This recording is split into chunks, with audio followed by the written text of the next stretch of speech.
अजित इंटरनेटवर अजून काही मिळते का ते शोधत होता. त्यात त्याला इंटरनेटवर एक व्हिडिओ सापडला. तो एका CCTV फुटेजचा भाग होता. त्यात एक महिला बिल्डिंगच्या पार्किंगमधून चालत येत असते. तितक्यात तिचा फोन वाजतो. ती फोन हातात घेते आणि क्षणभर स्तब्ध उभी राहते आणि अचानक पार्किंगमधून पळत सुटते आणि रस्त्यावरून जाणाऱ्या एका भरधाव ट्रक समोर अचानक जाऊन उभी राहते. ट्रक तिचा चेंदामेंदा करून निघून जातो. तसाच प्रकार. तेवढ्यात विकास आला. सर, ते एरिया सुपरवायझर आले. बरं आलोच म्हणत अजित इंटरोगेशन रूममध्ये गेला. तुम्हाला कळलंच असेल आम्ही तुम्हाला का बोलावलं इथं ते. आता तुम्हाला जे काही माहिती आहे या प्रकरणाबद्दल ते न लपवता सांगा. अजितने पोलिसी भाषेत तिघांना विचारलं. सर अहो, खरंच आम्ही तो डेटा फक्त कलेक्ट करतो. त्याची एंट्री आमच्या रेकॉर्डला होते आणि तिथून मग त्या फॉर्म्सच्या झेरॉक्स करून आम्ही bank, insurance company, credit card कंपन्यांना त्या कॉपीज आणि आम्ही तयार केलेली एक्सेल फाईल देतो. आमचं काम तिथंच संपतं आणि ही माहिती फक्त 5 लोकांपुरती मर्यादित असते. फॉर्म भरून घेणारी मुलं, झेरॉक्स काढणारा ऑफिस बॉय आणि एंट्री करणारे 2 डेटा ऑपरेटर आणि एरिया सुपरवायझर. आमच्या 5 जणांव्यतिरिक्त ती माहिती कोणाला बघायला परवानगी नसते. आता आम्ही ज्यांना ही माहिती विकली त्या कंपनीतल्या कुठल्या माणसाचा यात हात असेल तर माहिती नाही. एका एरिया सुपरवायझरने स्पष्टीकरण दिलं. बरं, ते डेटा ऑपरेटर आणि बाकी लोकांची चौकशी करून घे विकास. बघ काय होतंय. विकासला बाजूला नेत अजितने सांगितलं. तोवर मी त्या बँक आणि क्रेडिट कार्ड कंपनीत जाऊन येतो. असं म्हणून अजित एका कॉन्स्टेबलला घेऊन निघाला. ITS बँकेला आणि SRF या मुख्य कंपन्या होत्या ज्यांना ती पेट्रोल पंपवरून कलेक्ट केलेली माहिती विकली जायची. अजित तडक त्या बँकेच्या डेटा मॅनेजर सेंटरला पोहोचला.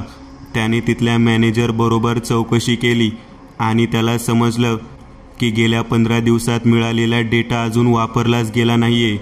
कारण लॉकडाऊनमुळे कर्मचारी वर्ग कमी प्रमाणात असल्यामुळे तो तिथून क्रेडिट कार्ड कंपनीच्या डेटा मॅनेजमेंट सेंटरला आला. पण तिथेही तेच झालं होतं. तपासाला पुन्हा खीळ बसली होती. तो आणि कॉन्स्टेबल तिथून पुन्हा पोलीस चौकीला आले. सर, तुम्ही सांगितल्याप्रमाणे आम्ही बाकी सगळ्या लोकांची व्यवस्थित चौकशी केली पण त्यातलं कोणीच नाहीये, विकासने सांगितलं. बरं म्हणत अजित परत त्याच केसचे पेपर्स चाळत होता. सर, हे कॉल डिटेल्सचं एक पान नीट प्रिंट झालं नव्हतं. त्याचीही कॉपी. शिंदे एक पेपर अजित समोरच्या फाईलमध्ये सरकवत म्हणाला. कॉपी? फोटोकॉपी? यस. अजितच्या लक्षात काहीतरी आलं. विकास, लगेच इकडे ये. आपण एक धागा सोडला होता या केसचा. ते फॉर्मची झेरॉक्स काढली जाते. त्या झेरॉक्सच्या दुकानातून काहीतरी कळू शकेल, अजित म्हणाला. त्या 3 सुपरवायझर लोकांना फोन करून विचार की या फॉर्म्सची झेरॉक्स ते कुठून काढतात. एक दुकान ठरलेलं असते या कामांसाठी, अजितने विकासला सांगितलं. Right sir. विकासने लगेच फोन लावला तिथे आणि 10 मिनिटातच तो अजितच्या केबिनमध्ये आला. सर, हे बघा, ही 2 दुकानं आहेत MG रोडवर. त्याच दुकानात या 3 सुपरवायझरच्या एरियात जमा केलेले फॉर्म झेरॉक्ससाठी पाठवतात. ग्रेट, लगेच जाऊ तिथं, अजित म्हणाला. अजित आणि विकास 2 कॉन्स्टेबलची टीम घेऊन पहिल्या दुकानात पोहोचले. बोला सर, काय मदत करू आपली, दुकानाचा मालक म्हणाला. तुमच्याकडे असल्या फॉर्म्सच्या झेरॉक्सचं काम येतं ना दररोज, विकासने एक फॉर्म त्याच्या समोर ठेवत विचारलं. हो सर, ठरलेलं गिरायक आहे आमचं ती कंपनी, तो मालक म्हणाला. कोण काढते याच्या झेरॉक्स? म्हणजे कोणी ठरलेला माणूस आहे का, विकासने विचारलं. हो सर, हे फॉर्म खूप क्वांटिटीमध्ये येतात. मग आमचा रात्रपाळीचा माणूस हे काम करतो रात्री, त्या मालकाने सांगितलं. बोलवा त्याला लगेच, अजित म्हणाला. सर, ते शक्य नाही. तो माणूस 4 दिवस झाले आलेलाच नाहीये, मालक म्हणाला. बरं, पत्ता द्या त्याचा, अजित म्हणाला. सर, इथल्या RD मॉलच्या मागच्या रोडवर कोपऱ्यात एक वृद्ध निवास आहे, तिथंच राहतो तो. त्याचं नाव जॉन डिसोजा आहे. त्याला सगळे JD म्हणतात, मालक म्हणाला. वृद्ध निवास, त्याचं वय किती आहे? अजितने विचारलं. 80 वर्षाच्या आसपास आहे. लॉकडाऊन ढिला झाल्याच्या पहिल्याच दिवशी तो इथं काम मागत आला होता. मी पण म्हटलं वयस्कर माणूस आहे म्हणून मी ठेवला कामावर. ठीक आहे, त्याचा काही नंबर वगैरे आहे का आणि एखादा फोटो तर असेलच? अजितने विचारलं. नाही सर, त्याच्याकडे मोबाईलच नाही आहे, पण हो फोटो आहे मोबाईलमध्ये. तो मालक म्हणाला. बरं, हे कार्ड घ्या आणि इथं दिलेल्या नंबरवर पाठवा फोटो, आणि बाय चान्स तो आला इथं तर लगेच फोन करा. अजित म्हणाला. फोटो मोबाईलमध्ये आला होता. अजित आणि त्याची टीम लगेच गाडीत बसले आणि त्या वृद्धाश्रमाच्या दारावर पोहोचले. गेटमधून आत शिरले. संध्याकाळ झाली होती. बरेचसे वृद्ध लोक गार्डनमधून आपापल्या खोल्यांकडे जात होते. अजित आणि विकास त्या वृद्धाश्रमाच्या ऑफिसमध्ये पोहोचले, पण ते बंद होतं. तिथूनच स्वतःच्या खोलीकडे जाणारी एक वृद्ध स्त्री अजितला दिसली. एक्सक्यूज मी आजी, ऑफिस बंद आहे? अजितने विचारलं. हो, 6ला बंद होतं ऑफिस, ती म्हणाली. बरं, जॉन डिसोजा कुठं भेटतील? अजितनं विचारलं. जॉन डिसोजा म्हणजे जेडी? अहो, ते तर 4-5 दिवस झाले इथं दिसलेच नाहीत कोणाला, ती म्हणाली. मग इथल्या ऑफिसच्या लोकांनी पोलिसात तक्रार केली आहे का? अजितने विचारलं. नाही, अहो त्यांचं ते नेहमीच आहे. आधीमध्ये 8-8 दिवस ते कोणालाही न सांगता असेच निघून जातात. मागे एकदा तक्रार केली होती, पण पोलीस त्यांचा शोध घेईपर्यंत ते परत आले होते.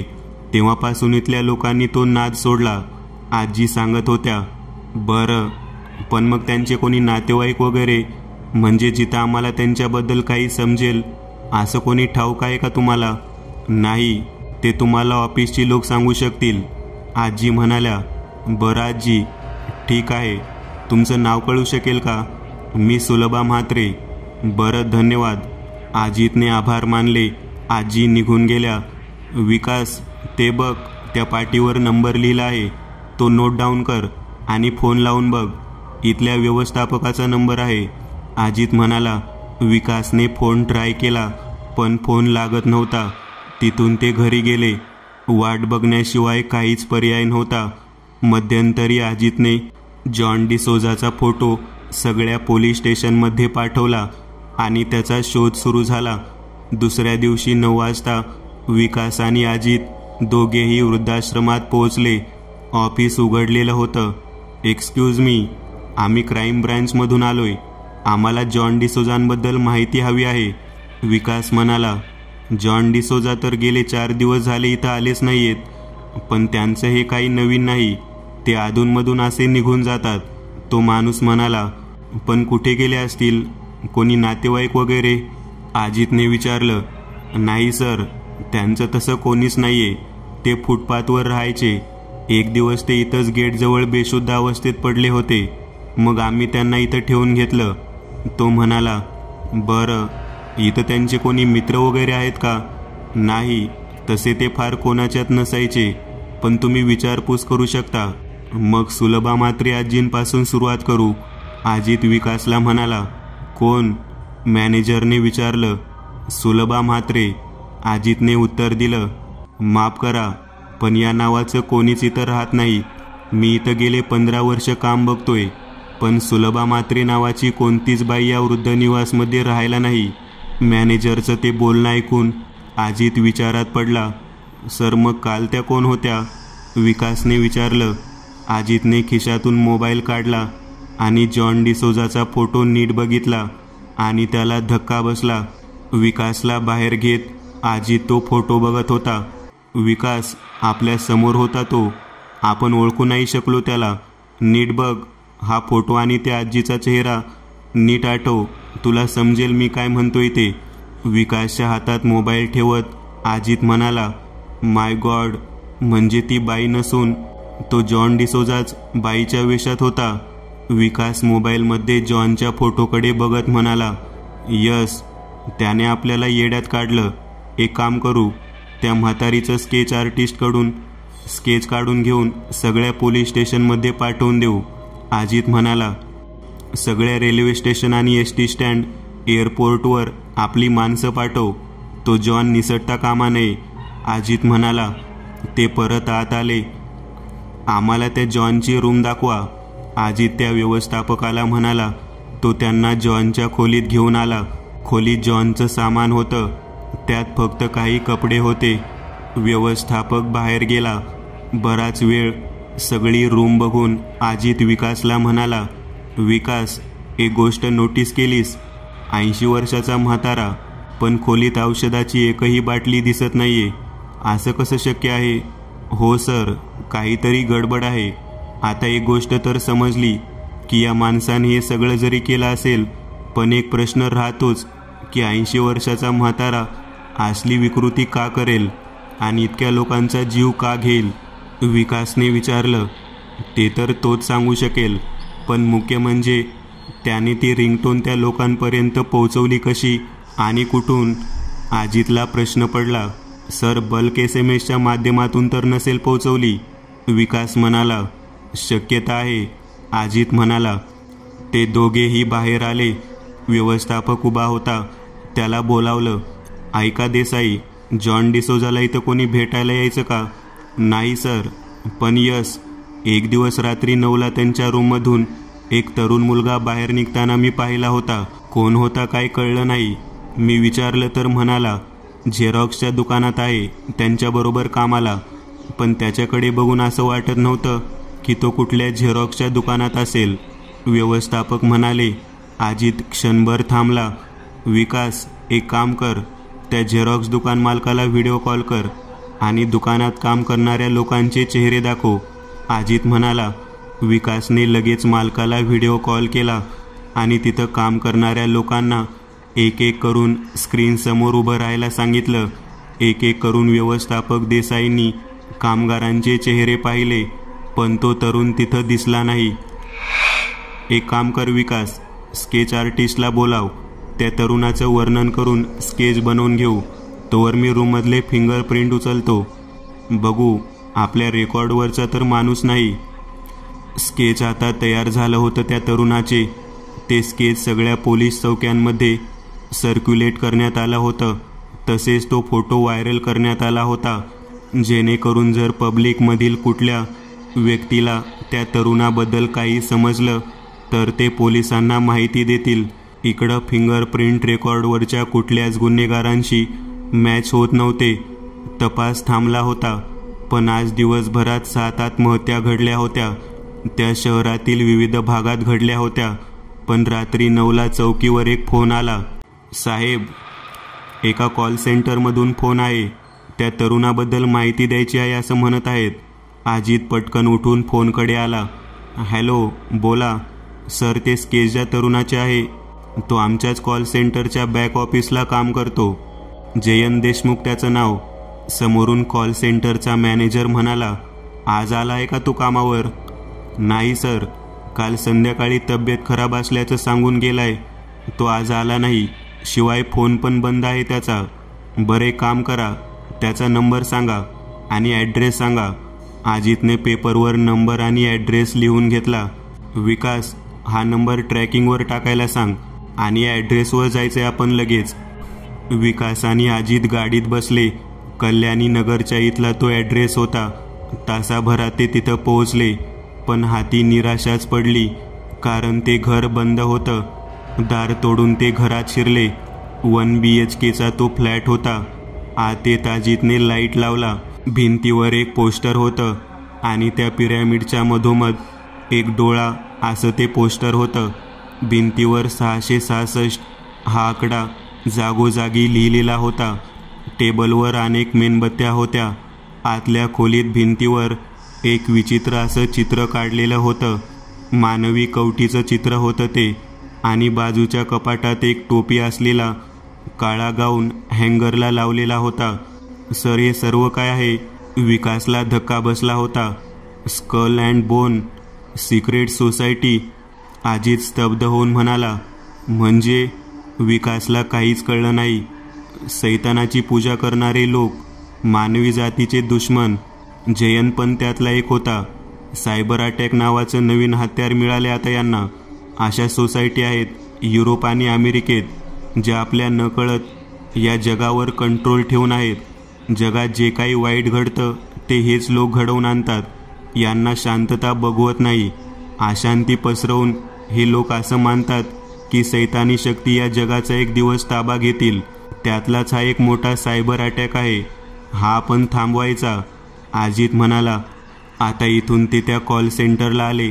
मॅनेजरच्या केबिनमध्ये पोचून अजितने स्वतःची ओळख करून दिली आणि त्या तरुणाचा म्हणजे जयंत देशमुखच्या कामाबद्दल माहिती घेतली. सर, तो नाईट शिफ्टला असायचा. बल्क मेसेजिंगचं काम होतं त्याच्याकडे. आम्ही एका मोबाईल सर्व्हिस प्रोव्हायडरसाठी काम करतो. त्यासाठी बल्क मेसेजिंग करतो. त्याचा कम्प्युटर दाखवा.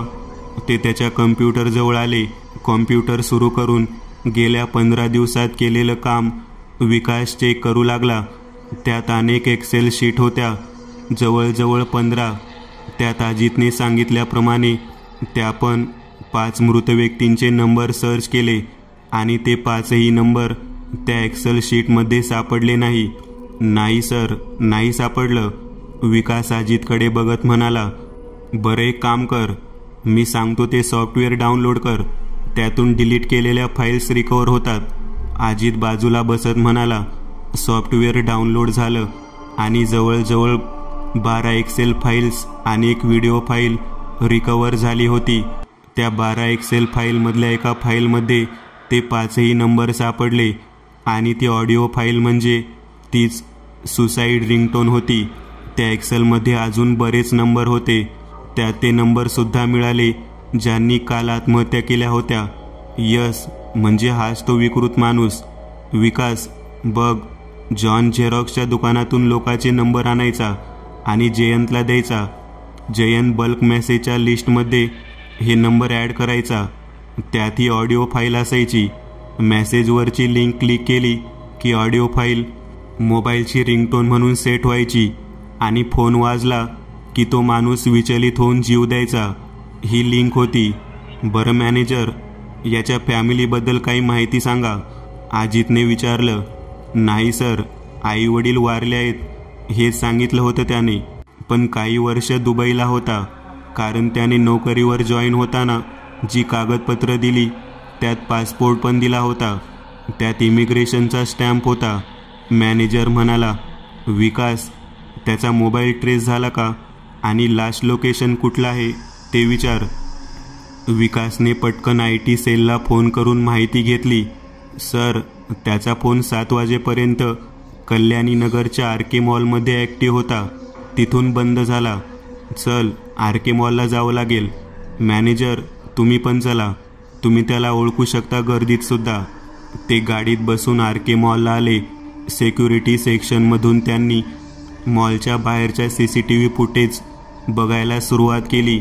संध्याकाळी 7चं फुटेज बघता बघता कॉल सेंटरच्या मॅनेजरने त्या फुटेजमध्ये जयंतला ओळखलं.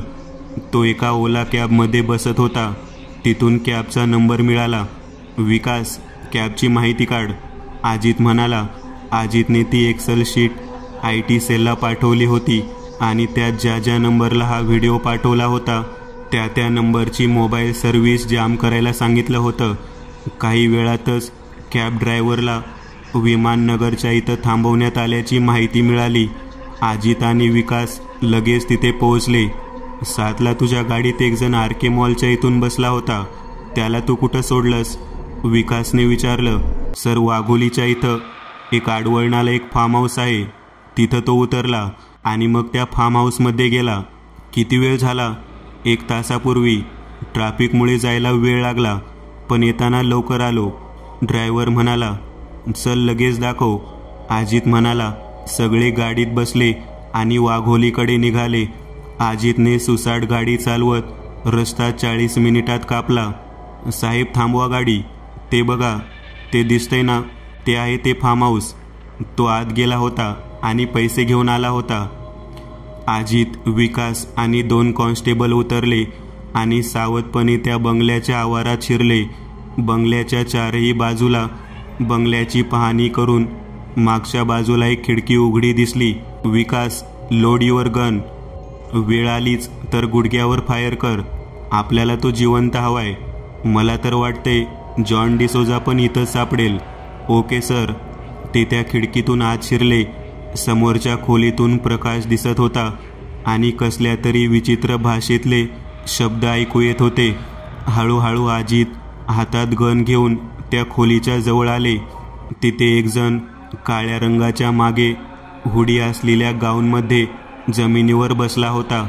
समोर भिंतीवर मानवी कवटीचं चित्र कोरलेलं होतं आणि समोर 6 मेणबत्त्या लावलेल्या होत्या. डोळे मिटून तो त्या विचित्र भाषेतून काहीतरी पुटपुटत होता, पण तो मध्येच थांबला.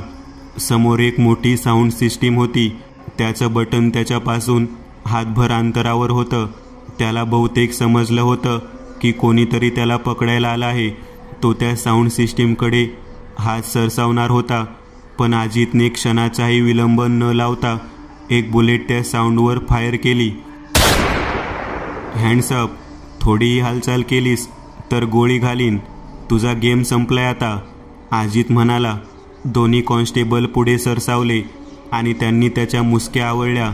इतका वेळ शांत असलेल्या विकासने एक सनसनीत चपराक त्याच्या तोंडात मारली. बोल, जॉन डिसोजा कुठे आहे? तो तुम्हाला नाही सापडणार सर, कधीच नाही. तो विक्षिप्तपणे हसत सुटला होता. का? त्याला पण संपवलं का तू? विकासने विचारलं. नाही विकास, ते शक्य नाही, कारण जॉन डिसोजा नावाचा माणूस अस्तित्वातच नाहीये. कारण हाच आहे जॉन डिसोजा. ते बघ, तिथं मेकअपची ड्रेपरी आहे. अजितने समोरच्या किटकडे बोट दाखवलं. हो सर, बरोबर ओळखलं. मीच जॉन डिसोजा होतो.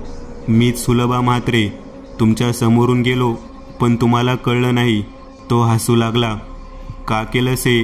का जीव घेतलेस त्या निष्पाप लोकांचे? अजितने विचारलं. सर, हे सगळं मी केलं, कारण तो सैतानाचा आदेश आहे. सैतानाच्या राजाकडे नेणारं हे पहिलं पाऊल आहे सर. अशी अजून अनेक पावलं उचलली जाणार आहेत. एक दिवस आमच्या सैतानाचं राज्य असेल या जगावर, आणि तुम्ही काही करू शकणार नाही. मी लंडनला होतो शिकायला. तिथेच मला सैतानाचे दूत भेटले, आमच्या सिक्रेट सोसायटीचे दूत. त्यांनी मला दीक्षा दिली. मी साऊंड रेकॉर्डिस्टचा कोर्स करत होतो.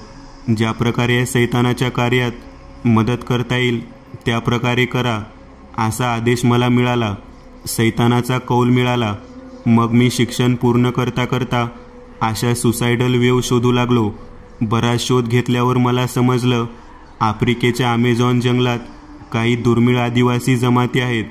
त्यांच्या इथं प्रथा आहे, मरायला टेकलेल्या व्यक्तीच्या शेवटच्या काळात त्या व्यक्तीचा जीव लवकर जाऊन त्याला लवकर मुक्ती मिळावी यासाठी एक प्राचीन धून वाजवली जाते. ती धून ऐकून मरणासन्न व्यक्तीची जगायची इच्छा संपते आणि तो स्वतःचा जीव सोडतो.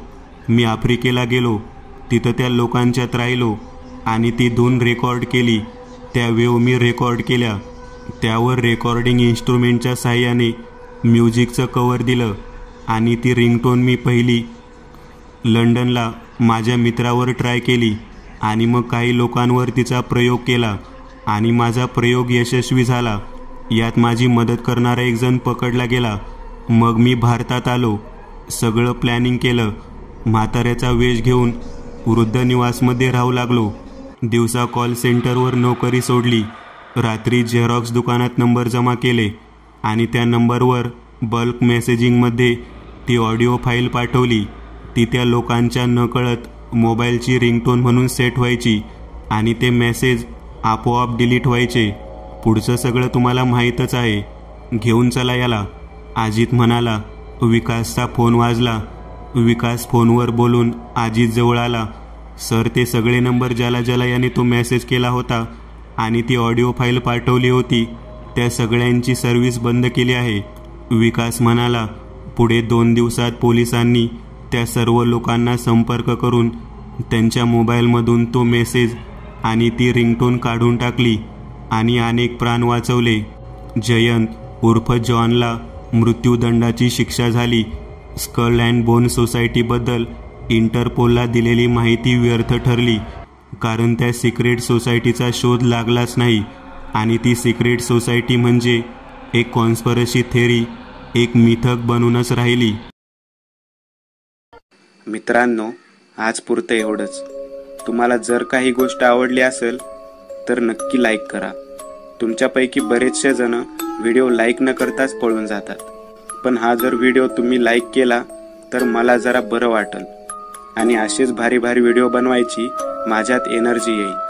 त्यामुळे नक्की लाईक करा आणि अजूनही कोणी या चॅनलला सबस्क्राईब केलेलं नसाल तर लगेच सबस्क्राईब करून टाका आणि बाजूची घंटी ती मात्र दाबायला विसरू नका. देवाची घंटी आहे ती. चला तर मग पुन्हा भेटूया अशीच एक आगळी वेगळी गोष्ट घेऊन पुढच्या